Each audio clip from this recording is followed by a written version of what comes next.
since the camera's stationary, I'm trying to stay stationary because it would not be good. And all of a sudden I just went off camera and it came back on. But welcome. When I started this, and I'll also give you a little more background, I was a police officer for a lot of years even before that. So every once in a while I get a little excited and start talking about in police terms. So if I say something that doesn't make sense, please raise your hand and I'll try to clarify. So when I started this position, I'd always, a couple years ago, I talked about, unfortunately we had a natural disaster last year. We had a tragic event, 6 months ago. Unfortunately now it's happening almost every single day. It happened last night again, or yesterday afternoon in Florida. So the public safety and the safety of our families, that's what fuels the fire for the team at FirstNet. And my job today is to try to give you an update relative to that, but also challenge and encourage all of you in the private sector. We all are in this together. It's not a public safety problem. It's not a school district problem. It's all of our problems. And we need to come together to try to figure out the right solutions. I would say all of you in this room probably can remember to the minute what you were doing on the morning of September 11, 2001 with 9/11. You probably knew what you were doing when you first heard about the first tower being hit, the second tower, the Pentagon, the crash in the fields in Pennsylvania. You can remember that. It was an experience that touched all of us very personally, whether we knew people that were involved or not. Obviously, living in this region, it even had a greater impact on many of us in this area. And it was through those tragic events that FirstNet became born. The need and necessity for interoperability to try to help. It's not necessarily going to prevent some of these tragedies, but to try to help response and public safety handle some of these events. Because I can tell you, while we can remember exactly what we were doing during those times, the first responders can remember because they were the ones running towards the danger. We lost 3,000 family members and first responders on that day in 9/11, and yet tragedies and disasters still continue every single day. And so our job is to try to enable the technology that exists today and the technology that'll be there tomorrow to get it into the hands of first responders. My 18-year-old son has more technology in his hand than most first responders in this country, and we need to change that.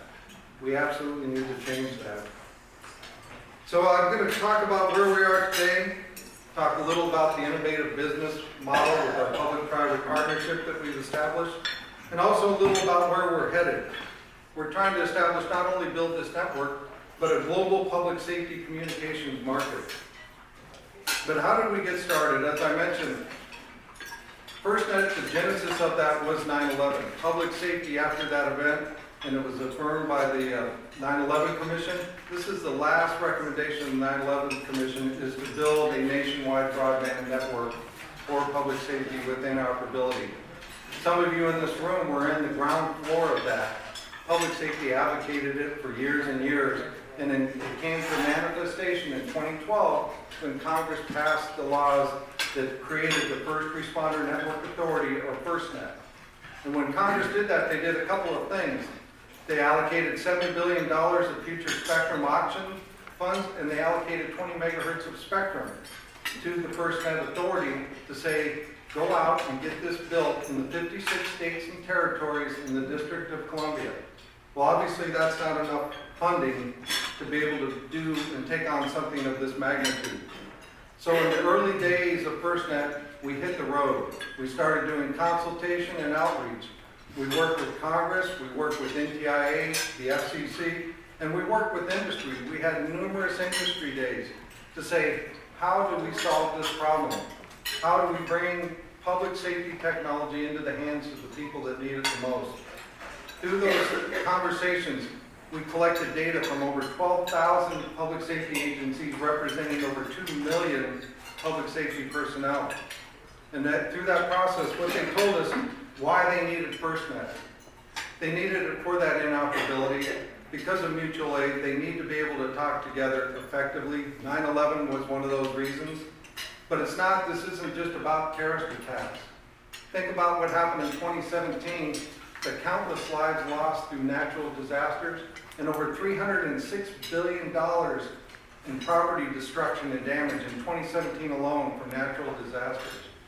Is this going to prevent all of that? Absolutely not. Would it facilitate better responses? Absolutely. Public safety told us they need improved situational awareness. Technology exists today to enable a police officer or firefighter to have a greater response to the crisis at hand and not just have to do it like we used to do in the old days.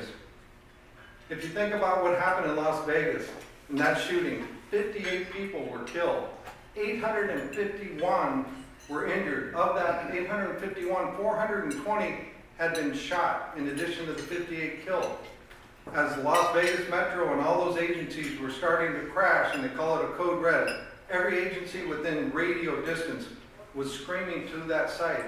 They thought they had multiple shooters. And why did they think that? Because people were injured and shot. There were tourists in that town. Well, what did they do? They don't know where to go, so they started going back to their hotels to seek help. The hotels then thought that they had active shooters in those locations. So during that initial response, while they're trying to isolate where the shots are coming from, they were getting multiple reports conflicting of 4 to 5 possible shooters in orchestrated terrorist attack. And during that time, the radios were absolutely saturated.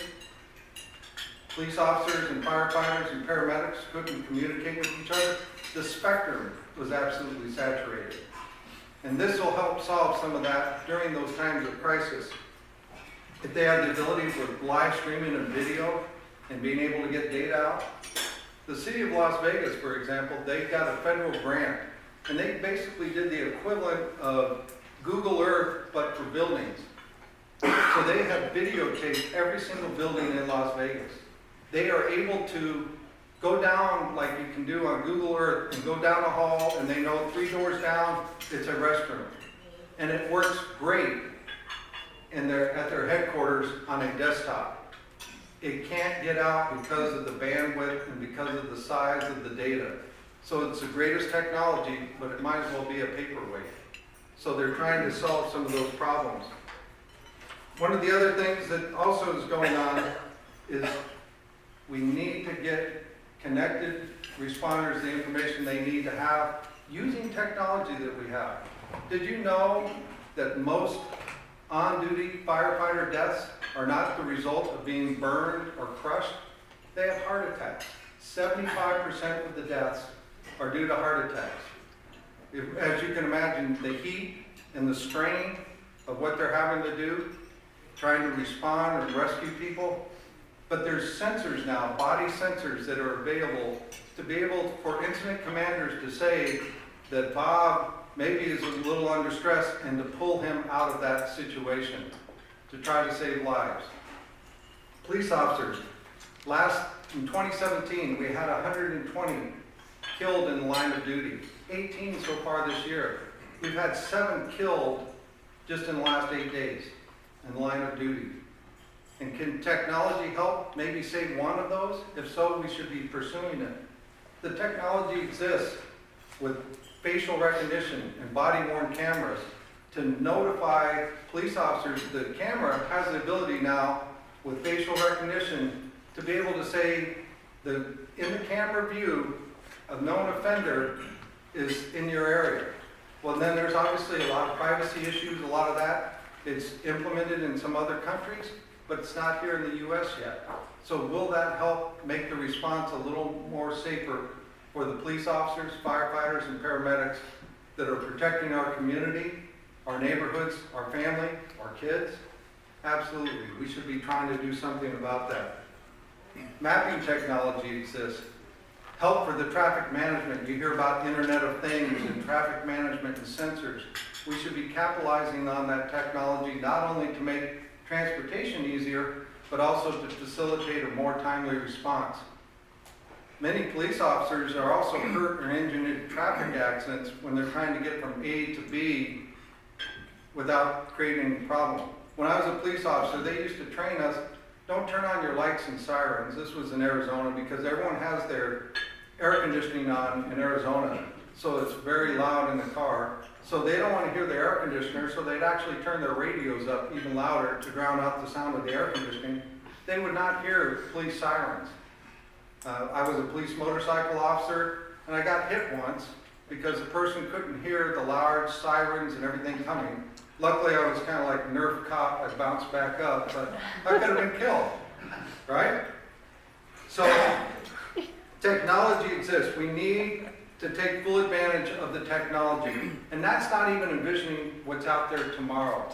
There's so much innovation going on, so many clever ideas that people are trying to come up with to try to help. What we also heard during our outreach and consultation, public safety said we absolutely need this solution, but we also absolutely need it to be cost competitive. We need it to be coverage competitive, and we need to have devices that will work for us. A firefighter in a burning building is not going to be able to work an iPhone and manipulate it for various types of applications. So you have to make it user-friendly, and you have to make it relative to the task at hand. Then if you think about the device with a gloved hand, and that's why the land mobile radio, the walkie-talkies you see all police and fire use, they're so life dependent on that, because they can manipulate that device during those times of crisis. Will the technology catch up and surpass that? Probably, but it's not here today, so we need to keep pushing. So we collected all this information, which resulted in an innovative, objectives-based procurement that we put out on the street. We had a very highly competitive process that we conducted. We were looking for a solution provider to solve public safety's needs, all of those things that we talked about that was important to public safety. And as a result, we were able to get into a large public-private partnership that we were successful. When I first came on, the technology is critical, but so was the business model. So I spent the first part of my tenure at FirstNet talking about value propositions. Had them run over 200 financial models for a return on investment. What's the total addressable market? What's the private sector capital think about this? How can we fund this? These are terms that typically aren't spoken in the government, and they were kind of looking at me because the thing that I was driving for, in order for this to work, we need the private sector to be successful. We need them to be able to fund a portion of this effort, and that's what we're able to get through the outcomes. As a result, through this procurement, we now have a 25-year agreement. FirstNet, the authority, we're putting $6.5 billion and 20 megahertz of spectrum into the proverbial pot. Our solution provider, AT&T, who won through the competitive process, is bringing $40 billion of their own dollars to that effort for the next 25 years and we're here to ensure that they build, operate, and maintain this dedicated public safety interoperable network for the years and years to come. And so that's where we are right now as we are 1 year into this effort.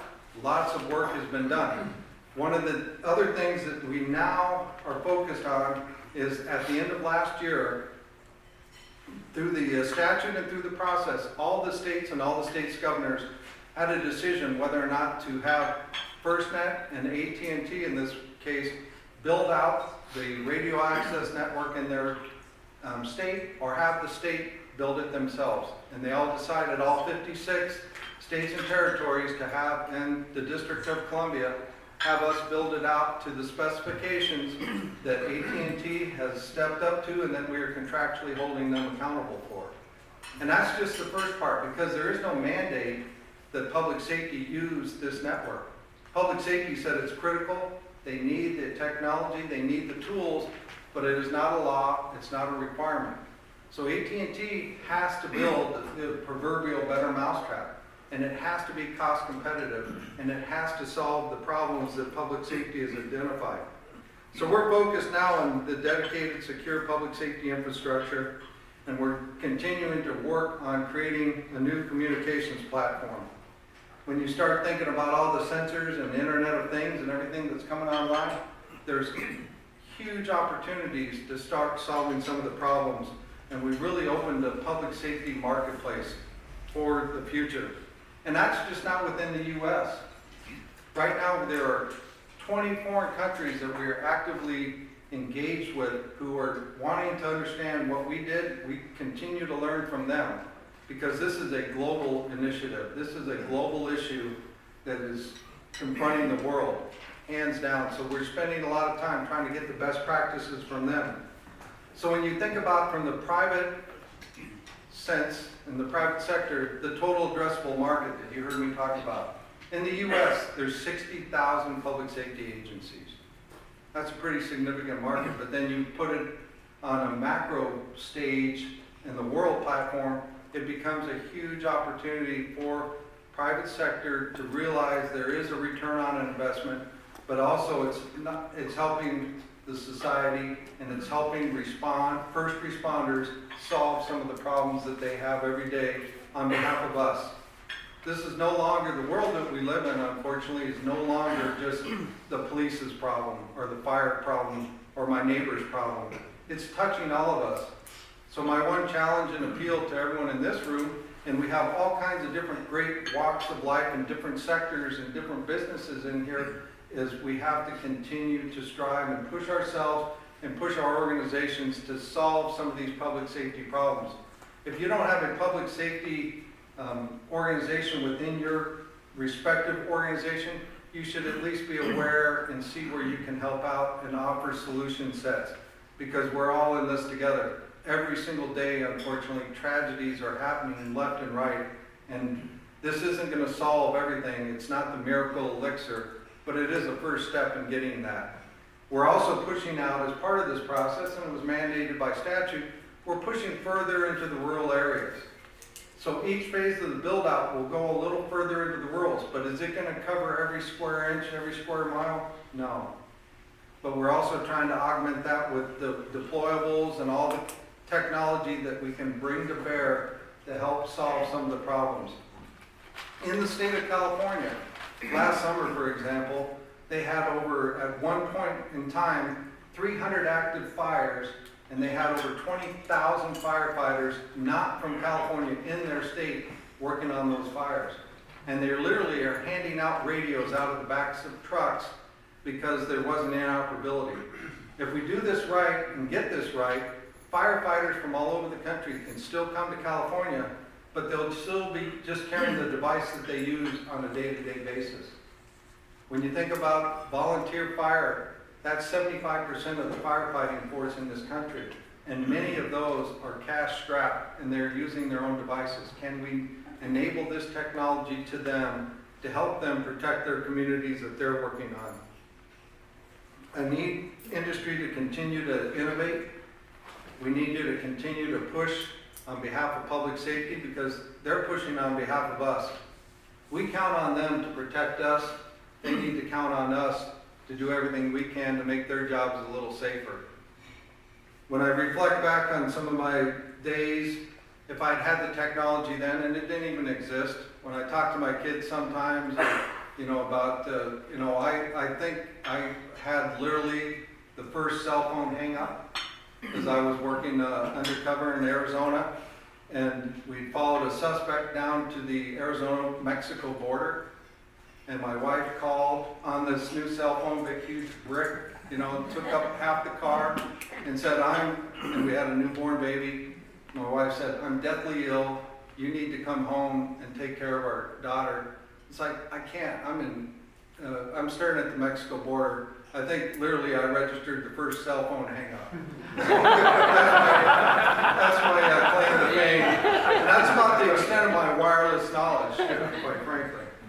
So public safety is advocated for this network. FirstNet's responsibility, the authority, is to try to advocate for public safety for years to come.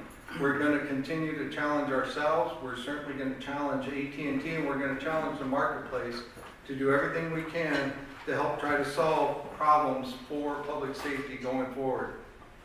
We think about cell phone technology really has come online and just in the last 10 years. What's it going to be 10 years from now?